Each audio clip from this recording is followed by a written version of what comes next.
사장편 25장은 공자 사후의 얘기입니다. 공자는 생전에 정치적 이상을 펼칠 기회를 얻지 못했죠. 즉, 각 제국에서 임금은 공자의 기용을 원했으나, 구체적으로 말하면 제나라에서 경공은 공자를 등용시키려고 했으나 그 실권을 쥐고 있는 국무총리격인 그 안평주는, 즉 안영이죠, 여러 가지 이유를 대고 현실성이 없다고 해서 공자의 등용을 거절했고, 또 초나라 소공도 공자 기용을 원했으나 영륜 자서가 반대해서 공자는 기용을 당하지 못했죠. 그래서 공자는 바로 이런 기득권 세력들이 반대 등으로 해서 등용이 좌절된 것에 대해서 제자들은 몹시 안타까워했습니다. 특히 자공은 만일 공자께서 한나라의 정치를 맡으셨다면 어떤 일이 일어났을까라는 가정으로 공자의 정치를 덕치 이상으로서 설명을 한 장입니다. 즉, 공자가 정치를 맡아서 했더라면 백성을 억지로 다스리는 것이 아니라 덕을 세우고 도로 인도하고 편안하게 하여 모두가 화합하게 만들 정치를 했을 것이다 라고 이렇게 선언을 얘기한 장이 바로 사장편 25장입니다. 그래서 본문을 보면은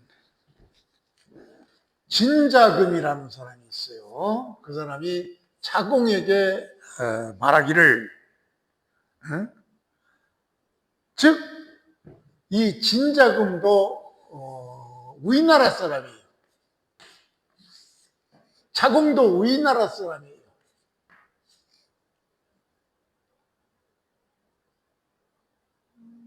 그래서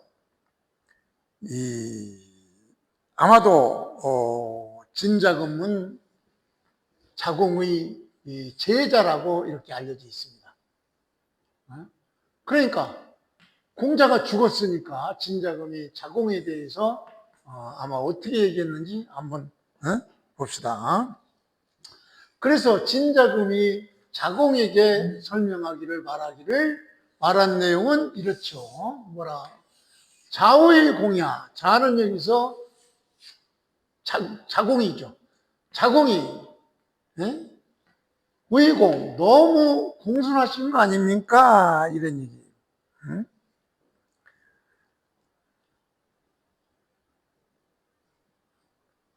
중리, 기, 현, 어, 자. 여기서 자는 자공이죠. 즉, 중리가, 공자님이 자공보다도 어찌 현명하다고 하십니까? 이렇게 진자금은 자기를 가르쳤던 자공을, 공자가 죽으니까 뭐 무슨 말을 못합니까? 이렇게 칭찬을 했죠. 선생님이 공자님보다 더 현명하신 거 아닙니까? 그런데도 이렇게 적어놓은 건 선생님이 너무 공손한 거 아닙니까? 이렇게 말을 하니까 자공이 말하기를, 군자 이런 이의지, 이런 이의 부지. 군자라는 것은 말 한마디로 의지. 얼마나 지혜롭다고 여기느냐, 이런 얘기를. 말 한마디로 얼마나 지혜롭고 또 말 한마디로 얼마나 지혜롭지 못하는 것을 아느냐. 말이라는 것은 불가 불시냐, 신중하지 않으면 불가 안 되느니라. 그러니까 자공은 자기 제자인 진자금이 공자님보다 우리 선생님 자공이 더 현명한 거 아닙니까? 어?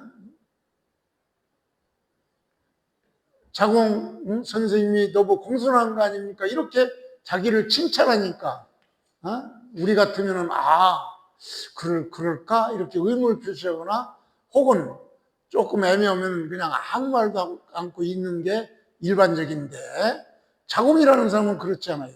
자기를 칭찬했는데도 불구하고 막 혼내죠. 야, 군자라는 것은 말 한마디가 말 한마디 함으로 해서 그 사람이 얼마나 알고 말 한마디가 얼마나 또 무식을 드러내는지 아느냐. 왜 이렇게 말을 함부로 하냐. 말을 신중하지 않으면 안 되느니라. 말 조심하라 이렇게 혼낸 거죠. 말하자면.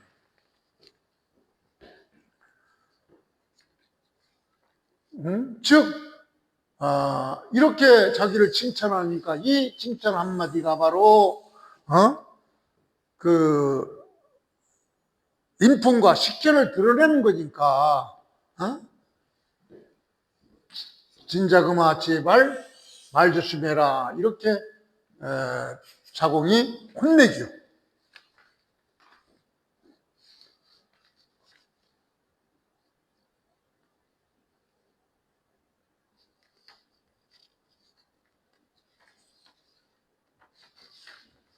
부자지 불가급이야. 여기서 또 이제 말을 자공 계속하기를 부자. 공자님은 불가급, 따라잡을 수 있는 그런 분이 아니다. 유천지 불가계이 승야. 비록 하늘에서 하늘 아래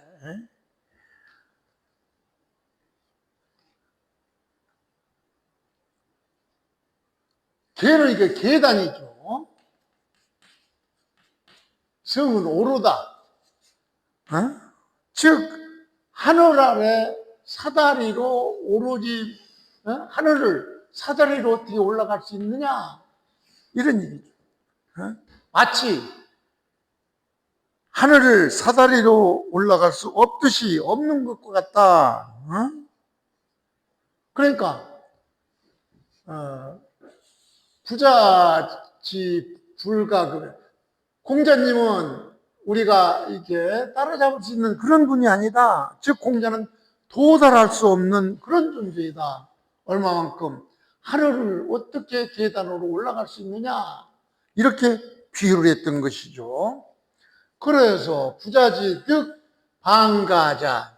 만약에 공자님이 방가는 제후국의 국가가 방이고 가는 여기서 제후국들이 그 지방자치인 조그만 소도시 이런 것들을 얘기해줘. 그러니까 합쳐서 국가죠.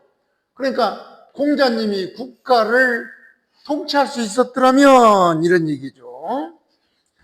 그러면은 어떤 일이 벌어지냐? 지금 바로 이 가정에서 일어날 수 있는 일들이 바로 이런 것들이죠.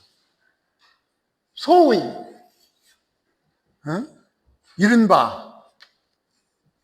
이른바 이렇게 했을 것이다 이런 얘기죠.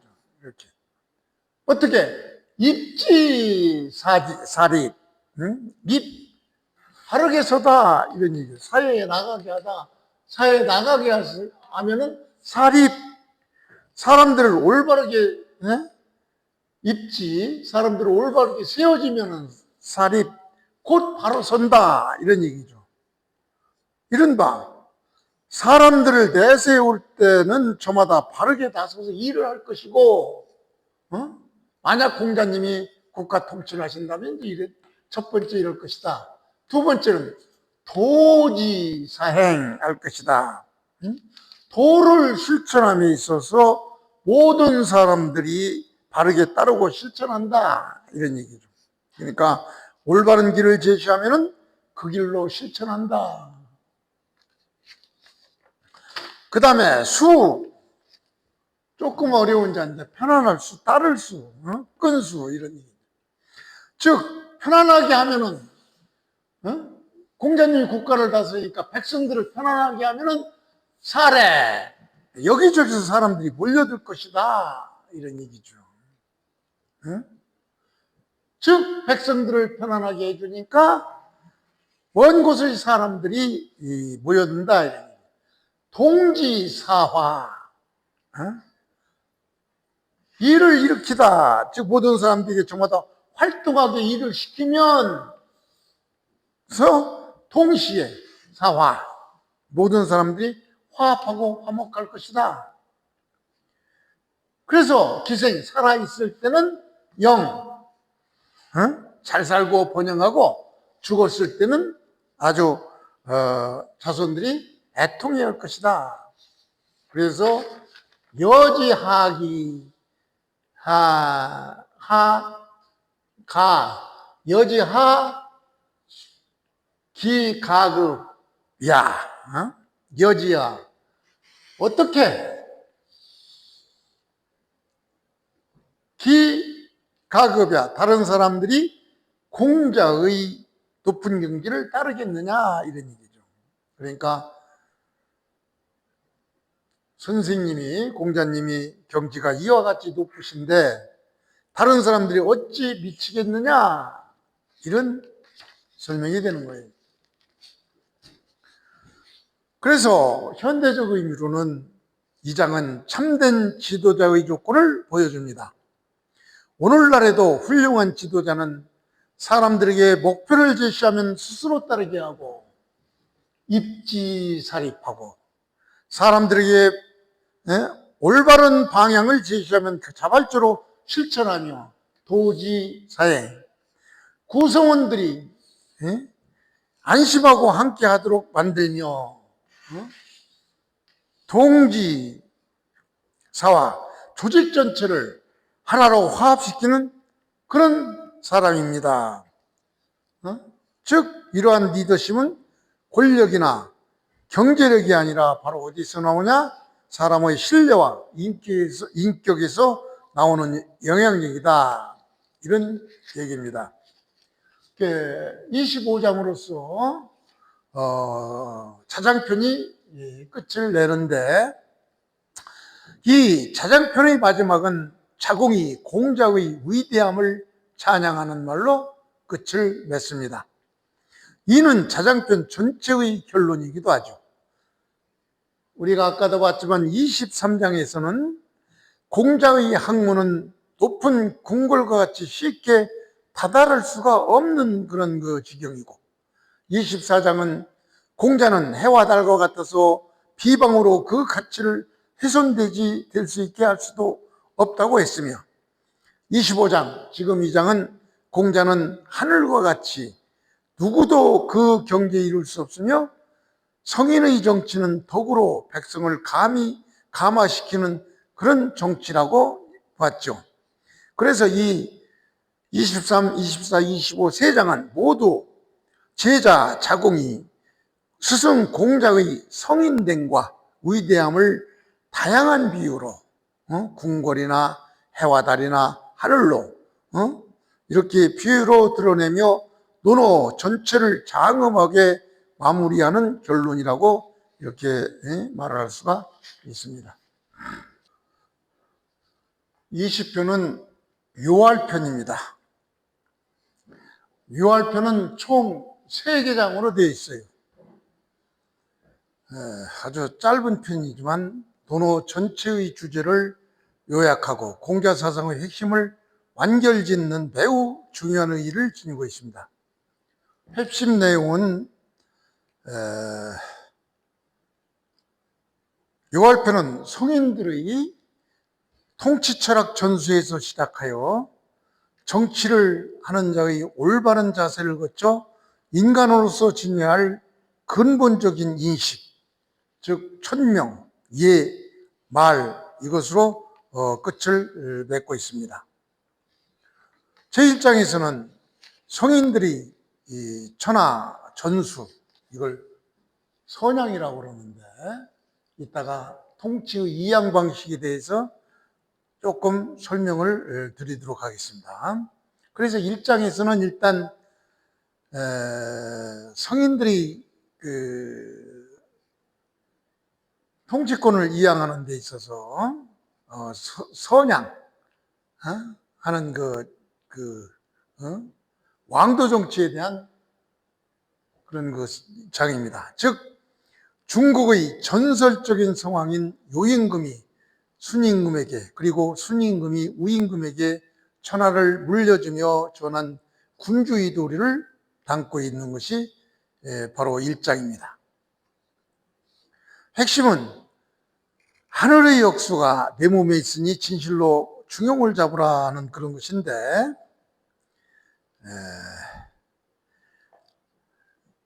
그 다음에는 은나라의 당왕과 주나라의 무왕이 정치를 언급하며 백성을 귀하게 여기고 신을 지키는 것이 천하를 다스리는 근본임을 강조하는 장이죠. 그리고 이 장에서는 차장이 공자에게 정치에 대해서 묻자 오미오학을 말한 장이 바로 2장이죠. 그리고 3장은 군자가 되기 위한 3가지 근본이죠. 삼지, 즉 논어 전체를 마무리하는 마지막 구절로서 군자가 되기 위해서는 반드시 알아야 할 3가지를 제시했죠. 즉 천명을 알지 못하면 군자가 될 수 없고, 예를 알지 못하면 세상에 설 수 없으며, 말을 알지 못하면 즉 올바른 정보 전달이 안 되면 사람을 다스릴 수가 없다. 그런 내용이죠. 그래서 이 요할편의 주요 특징은 바로 논어 전체의 요약본이죠. 제1편에서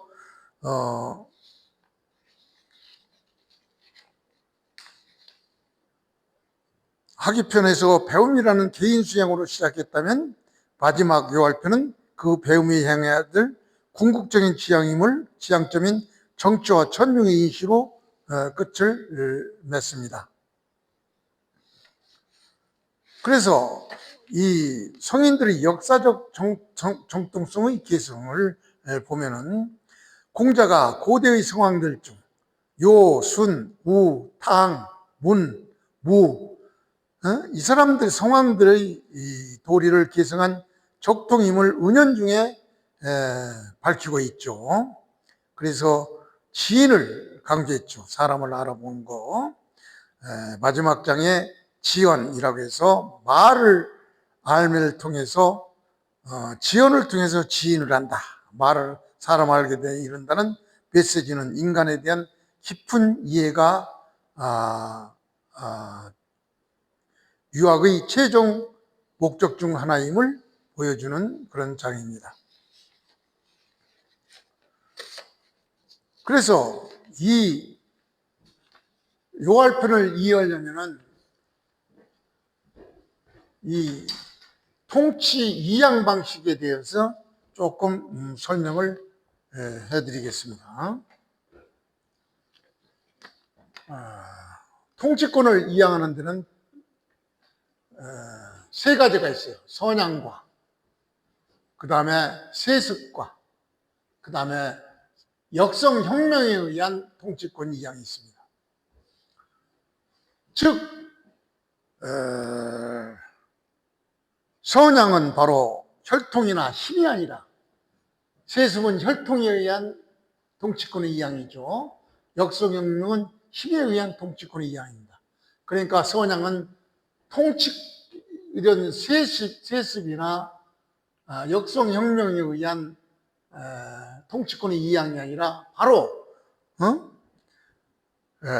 천명과 덕을 갖춘 사람이면 사람에게 왕위를 넘겨주는 그런 그 도덕적 정권 교체를 얘기하는 것이죠. 그래서 중국 역사에서는 바로 요임금이 순임금이 우임금에게 정권을 이양하는, 통치권을 이양하는 이 상태, 바로 2번 있었습니다. 이 선양은 요임금이 순임금이 우임금에게, 즉 천명과 덕을 갖춘 사람에게 왕위를 넘겨주는 선양의 가장 이상적인 모델이죠. 가장 완벽한 도덕 정치의 정권 교체를 의미하는 것이죠. 인류 역사상 2번 딱 있었죠. 그 다음에 세습이죠. 세습은 우왕이 순왕으로부터 선양을 받아서 우왕도 원래는 이기라는 사람한테 선양을 하려고 했어요. 그러나 그 신하들이 아주 반대를 해서 우왕의 아들인 계에게 세습을 했죠. 이것이 바로 하나락의 시작이에요. 이것이 바로 세습의 시작이고, 이렇게 하나라, 계가 하나라를 우왕으로부터 세습받아서 17대까지 갔어요. 17대 왕 거리, 아주 폭정을 저지르니까, 이런 폭정을 저지르는 사람은 바로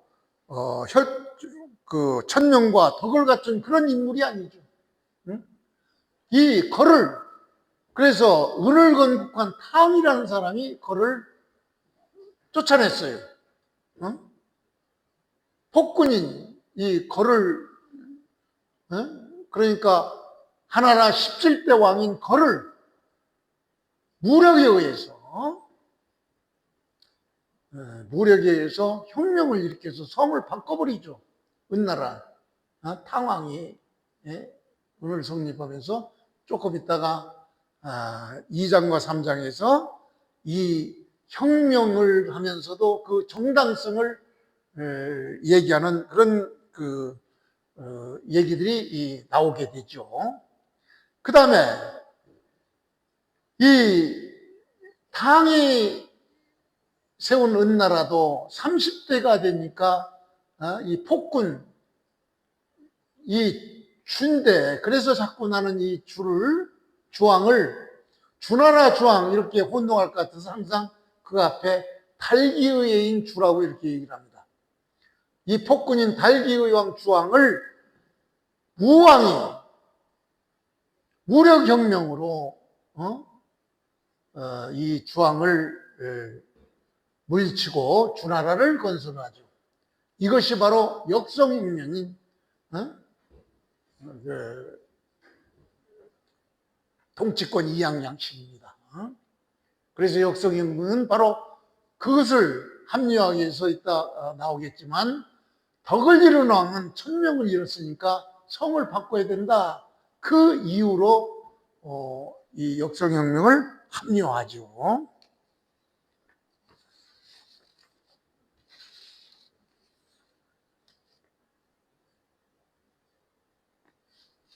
그래서 이것을 기초로 해서 1장부터 보기로 하겠습니다. 자, 1장은 바로 저기서 봤지만 요가 순에게 선양하는 그런 장면이에요. 1장은 요가 순에게 선양하는 그런 장면을 나타내고 있죠. 그러니까 이 선양이라는 것은 중국 고대 유교 정치 사상에서는 요순시대를 이상적인 성황의 시대로 봤어요. 왜? 선양, 이것을 실행한 사람들이죠. 즉 유임금이 자신의 아들에게 왕위를 물려주지 않았고, 즉 덕과 능력이 가장 뛰어난 순에게 천하를 맡겼죠. 이것을 선양, 즉 혈통이나 또 무력혁명이 아닌 그냥 덕과 능력으로 왕위를 계승한 것이죠. 공자는 이러한 요순 정치를 가장 이상적인 정치로 높이 평가했던 것입니다. 여기서 나오는 바로 천명사상,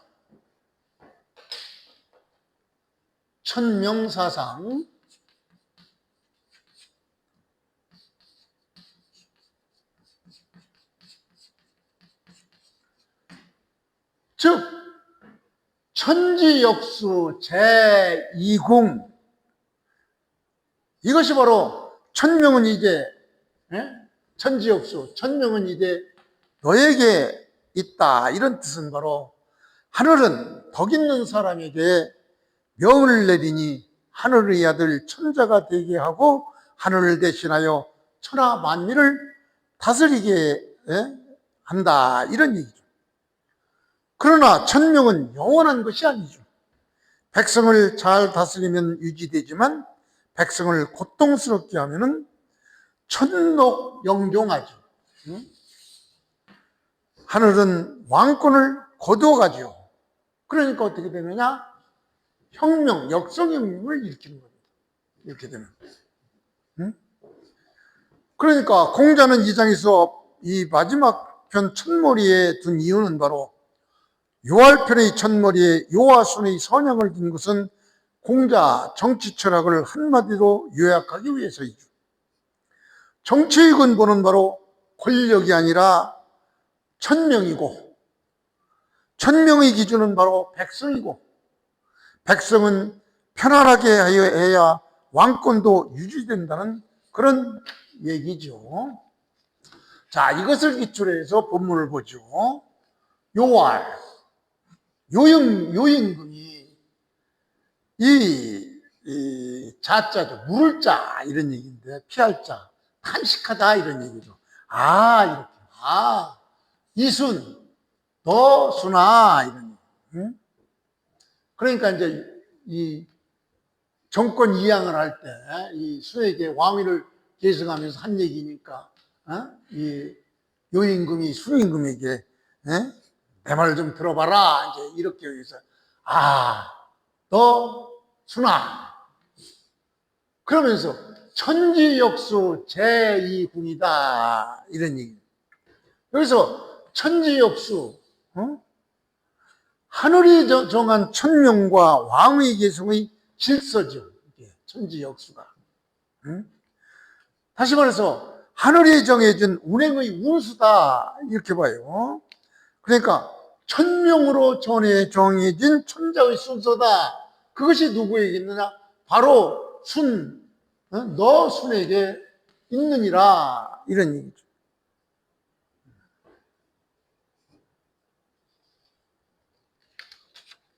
그러니까 천명이 너에게 돌아갔다, 내려졌다.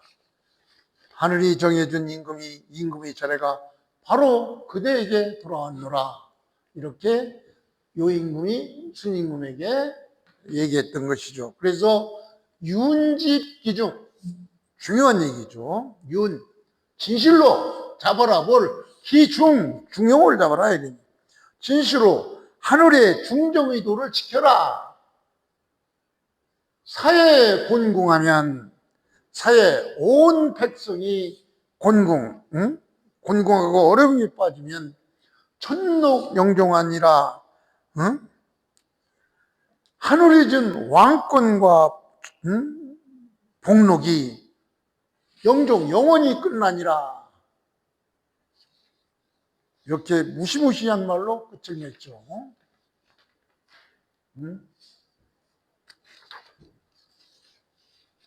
정권 이양하는데 별로 큰 말은 안 했죠. 요임금이 순임금에게 뭐라고, 너 한번 물으면서 순아, 천지역수가 바로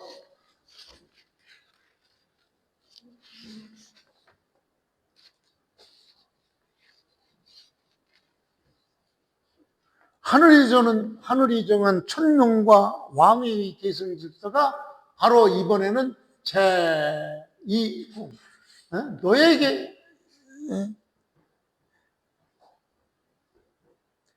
내려졌다, 이래. 천명이 너에게 내려졌다, 이런 얘기죠.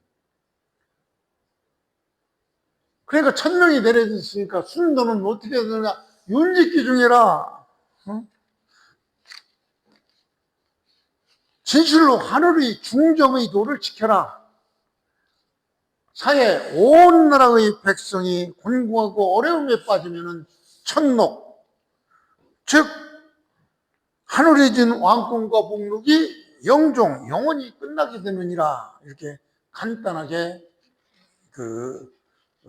선양을 했죠.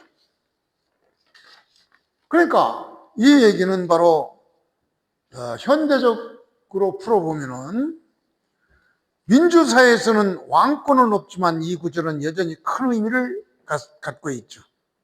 권력은 국민을 위해서 존재한다. 국민이 어려움에 빠지면 지도자는 정당성을 잃는다. 지도자는 중용과 공정을 지켜야 한다.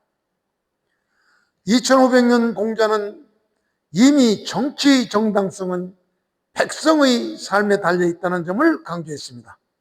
이는 현대 민주주의에서 말하는 국민을 위한 정치, 국민의 신뢰를 바탕으로 한 통치와도 통하는 그런 사상인 것입니다.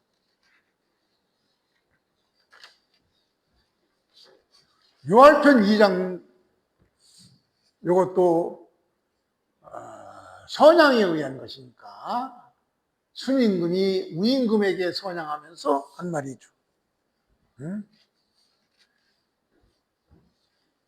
순임금이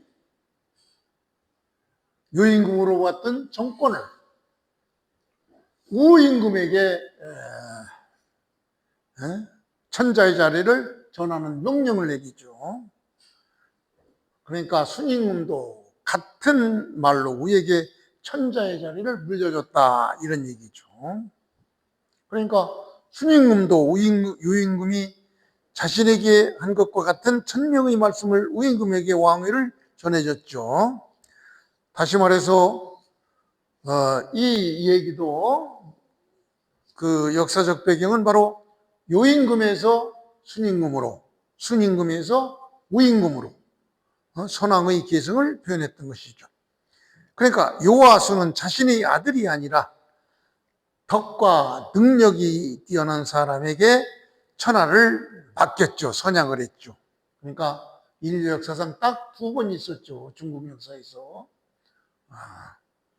다만 우 이후에는 우왕도 아까 통치권 이양 방식을 설명했듯이 원래는 우임금도 선양을 하려고 했어요. 그러나 대신들이 반대로 선양을 하지 못하고 세수방으로 바뀌게. 하운주 세왕의 정치 이념을 소개하는 부분이에요. 하나라, 은나라, 주나라. 하나라는 바로 요순 다음에 최초의 세습 국가죠. 그 다음에 우와 주는 역성혁명에 의해서 즉 덕을 잃은 왕은 천명을 잃어서 성씨를 바꾸고 교체하는 역성혁명에 의해서 왕조가 바뀌죠.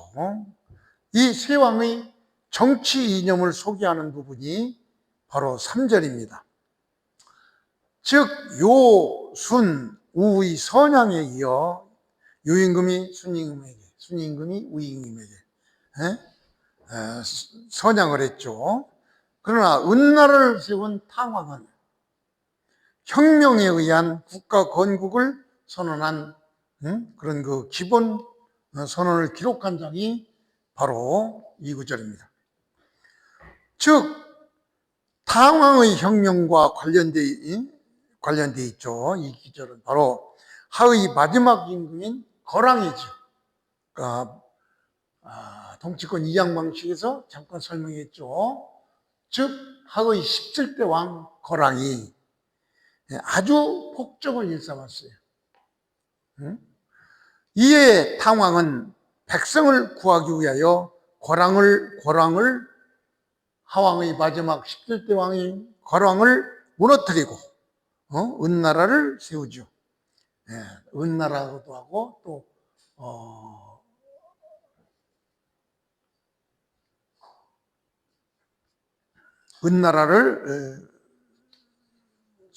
은나라 또 상나라고도 하죠. 그러나 은나라를 세우면서 탕왕은 단순히 내가 승리했다 그렇게 선언하지 않습니다. 오히려 하늘의 제사를 지내며 나는 하늘의 명령을 대신 수행할 뿐이다. 백성을 위한 정치를 하겠고 모든 책임을 내가 지겠다고 맹세를 했습니다. 이것은 바로 중국 정치 사상에서 말하는 혁명의 원래의 의미입니다. 혁명은 단순한 정권 교체가 아니라 하늘의 명령, 그것이 덕 있는 사람에게 바뀌는 것을 뜻하는 그런 얘기입니다. 여기에서 공자의 정치 사상과의 관계를 보면 이 장에서 진공, 유제, 무의, 만방, 진공, 유제, 무의, 만방. 내 잘못은 바로 백성에게 돌리지 않고 만방유제, 제제, 진공. 백성의 잘못이 있다면 그것은 바로 내 책임이다. 이 두 문장이 바로 유교 정치의 핵심입니다. 군자는 훌륭한 군주란 백성을 탓하기 전에 먼저 자신을 돌보는 사람이라고 이렇게 보았던 것입니다. 그래서 이 3절은 바로 역성혁명을 합리화하기 위한 그런 그 장인데, 그걸 한번 문장을 보죠. 왈 여소자 이 저, 여기서 저 소자 낮춰 불렀죠. 왕이지만 이는 바로 당왕의 이름이에요. 그러니까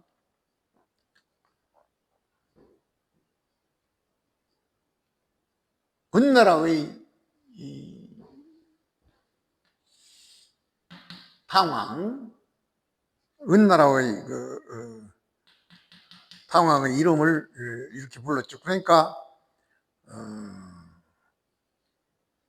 자기가 스스로 말하기를 원합니다. 저 소자, 저 변변치 못한 저 어린 이런 사람 이는 자기를 이제 낮춰서 이렇게 겸손하게 불렀죠. 그러면서 가명현 모자죠. 조금 옛날 자라 모자인데 수컷모예요. 수컷모. 그러니까 가명, 감이, 현, 검은이에요. 검은 검은 수컷 소를, 검은 숫소를 용 하늘에 제사 지낼 때 바치는 제물로 바치겠다 이런 얘기죠. 그러니까 이게 이제 자기를 낮추면서 소자 이가, 그러니까 당왕이 이 숫소를 감히 제물로 바치고 이런 얘기죠.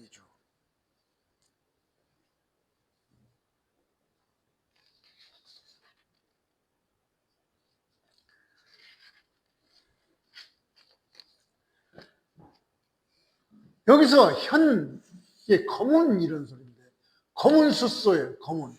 이 검은이라는 것은 바로 하황절을 뜻해요. 그냥 아무 의미 없이 검은 숫소를 바치는 게 아니라 이 검을현, 이것은 바로 하황족의 화왕조를 상징하는 거니까, 검은소, 이 얘기는 바로 이 하의 마지막 왕조를 제물로 바치겠다 이런 얘기죠.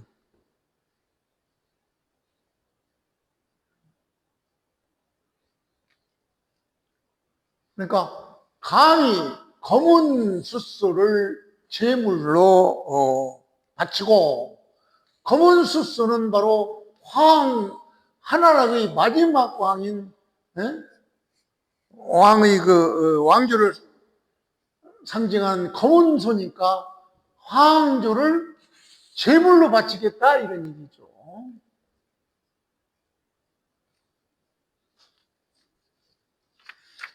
그러니까 자기가 은나라를 세우기 위해서 하왕조를 멸망시켰는데 그 멸망한 하왕조 이거를 제물로 바치고 감소고우 황망후제죠.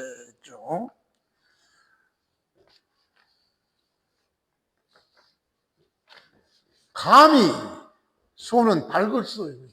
감히 밝게 구하노나 우 애시죠 전치사 뭐에게 황망후제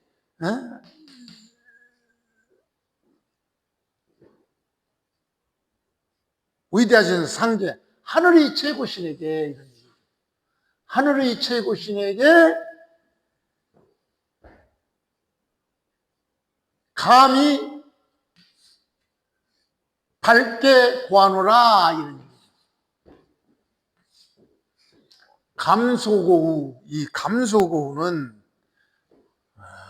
요즘은 뭐 제사들을 잘 안 지내지만 옛날 나 어렸을 때 제사 지낼 때는 감소고우 얘기를 많이 했죠. 그러니까 예를 들어서 제가 제주가 돼서 지낸다면 효손 1초 효손 1초 감소고우 조부 이름이 들어가겠죠. 그러니까 손자 1초가 감히 상가 할아버지에게 바치겠습니다. 이런 얘기죠. 그래서 여기서 감소고우는 바로 황망후제가 바로 빛나고 위대하신 상제에게 감히 밝게 구합니다. 이런 얘기죠.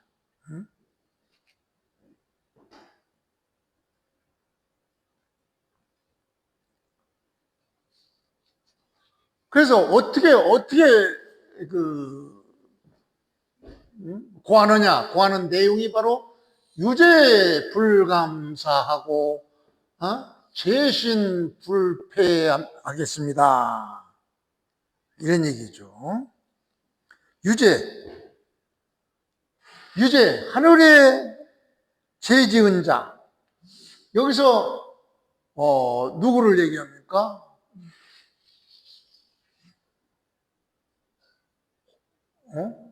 폭군 거를 얘기해요. 유죄. 마지막 왕이 하왕조의 마지막 왕이 폭군 유죄의 폭군의 거의 폭군 걸.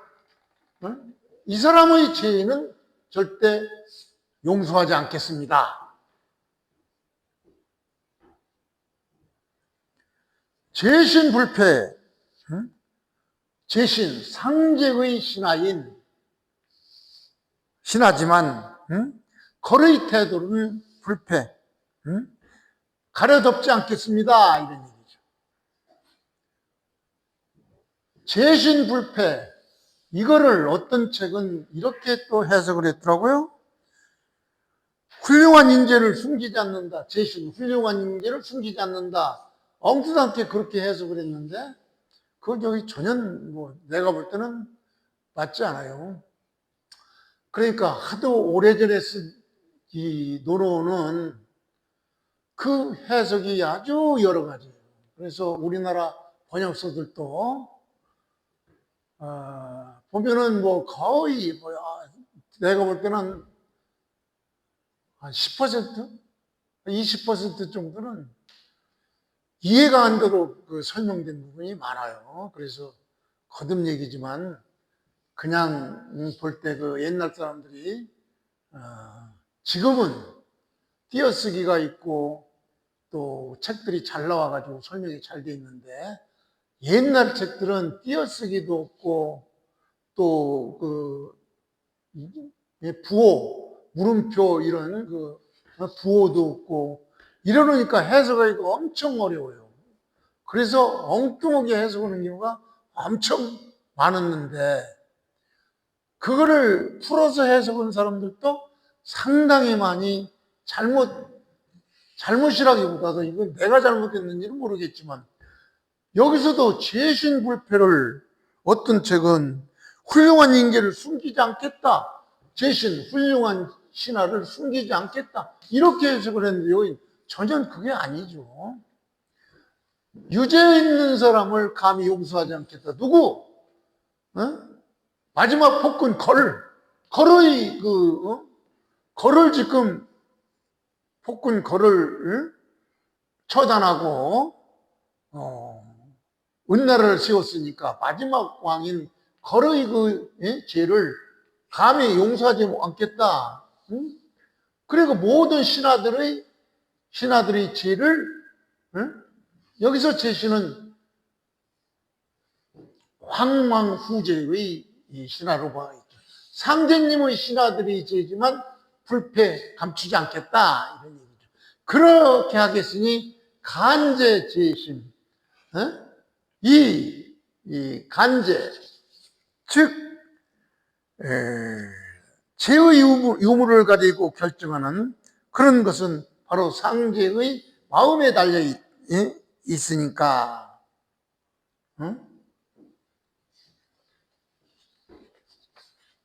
마음에 달려 있습니다 이런 얘기죠. 그러니까 거랑의 유죄는 감히 용서하지 않겠으며 재신 모든 신하들의 죄를 그 상제님의 그 신하인 그런 그 죄들을 결코 불패 감추지 않겠습니다. 그러니 상제님의 마음을 잘 가려주십시오 이런 얘기죠. 죄의 유무를 가리고 결정하는 것은 바로 누구? 상제님의 마음에 달려 있을 것입니다. 그래서 진국유죄, 짐은 나죠. 내 몸. 내가 죄가 있다면 무의 만방, 천하 만인 때문이 아니고 무의. 내가 죄가 있다면 천하 만민 때문이 아니고 만민이 죄가 있다면 그 죄는 바로 진궁 나에게 있습니다. 이렇게 이것이 바로 유각의 아주 원칙이죠.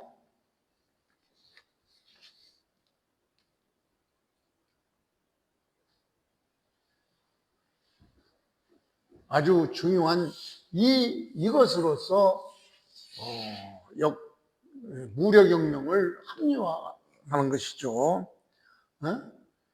새로운 나라를 세운 데 있어서 제 자신의 죄가 있다면은 바로 만인 천하만민 때문이 아닙니다.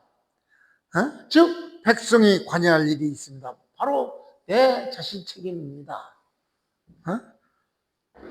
만방유죄, 천하만인이 죄가 있다면은 그 죄는 바로 모두 나에게 있습니다. 내가 잘못해서 백성이 죄 짓는 것입니다. 이렇게 혁명의 정당성을 이렇게 토로하는 것이죠. 그래서 이것을 현대적 의미로 풀어보면은 오늘날의 그 공직윤리와 지도자의 책임 원칙에도 그대로 적용이 될 수 있는 그런 구절이죠. 지도자는 성과는 국민에게 돌리고 실패는 자신이 책임을 지는 자세를 가져야 합니다. 훌륭한 지도자는 인재를 숨기거나 사적으로 등용하지 않고 공정하게 발탁해야 합니다. 법 집행에 있어서 사사로운 정실이나 살펴보면은 기원전 4046년이니까 지금으로부터 약 3070년, 3000년 전 얘기예요. 주나라 건국이니까 주 건국자 우왕이 은나라 주왕, 여기서 똑같이 주나라 왕 또 은나라 주왕 하니까 자꾸 그래서 나는 이 주왕을 달기의인 주왕으로 항상 이렇게 알기 쉽게 이렇게 얘기를 합니다. 은나라 멸망시킨 주왕을 주건국자 무왕이 무너뜨리고 천하를 통일한 직후에 통일원칙을 기록한 장이 바로 1장 4절입니다.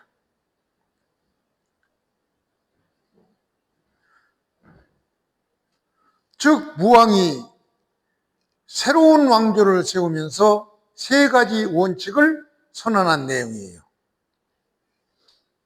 이 장도 여기저기 책을 보니까 어떤 책은 이 장을 주나라 무왕이 은나라 주왕을 은나라 그 달기인을 칠 때,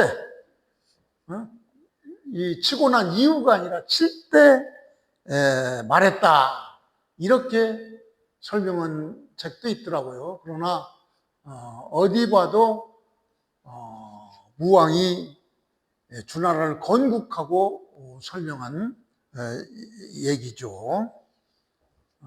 그래서 저는 무왕이 새 왕조를 세우면서 세 가지 원칙,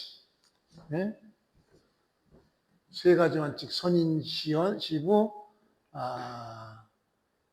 주친, 불효인, 백성유가, 제여, 일인, 요 세 가지 원칙을 왕조를 세우면서 온 것으로 이렇게 저는 해석하겠습니다. 그래서 이 무왕이 선언한 그 내용은 바로 공 있는 사람은 후하게 대우한다, 이런 얘기죠. 두 번째, 친족보다 덕 있는 사람을 등용한다. 백성의 잘못도 임금이 책임진다. 이것은 바로 새 왕조가 사사로운 혈연 정치가 아니라 덕과 공의 근거한 정치를 하겠다는 그런 선언인 것입니다. 자, 그걸 근거로 해서 본문을 보겠습니다. 주유 뇌자예요. 아주 옛날 쓰라 뭔데 뇌자죠. 뇌자.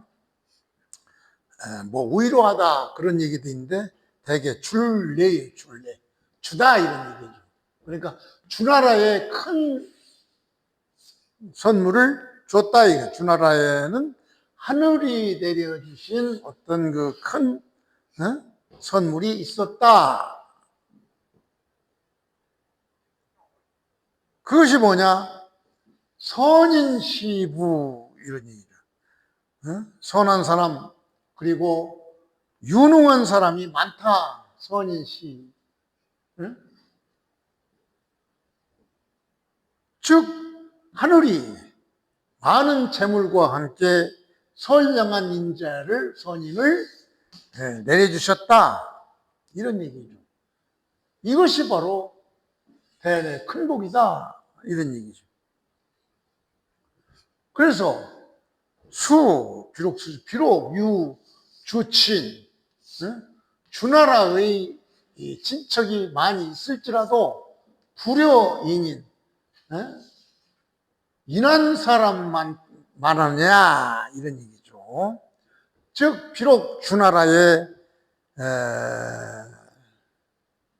주친이니까 주나라의 친한 친척, 일가 친척이 많은들 이런 얘기죠. 불효인인 어진이를 등용하는 것만은 못하다. 그러니까 무왕이 그 친척이라도 덕이 없으면 쓰지 않고 바로 오직 천하의 어진 인재를 등용하겠다. 이 공평무사한 태도를 얘기하는 것이죠. 그래서 백성유가 백성에게 과실이 있어도, 그러니까 백성의 유가 잘못이나 허물이 있더라도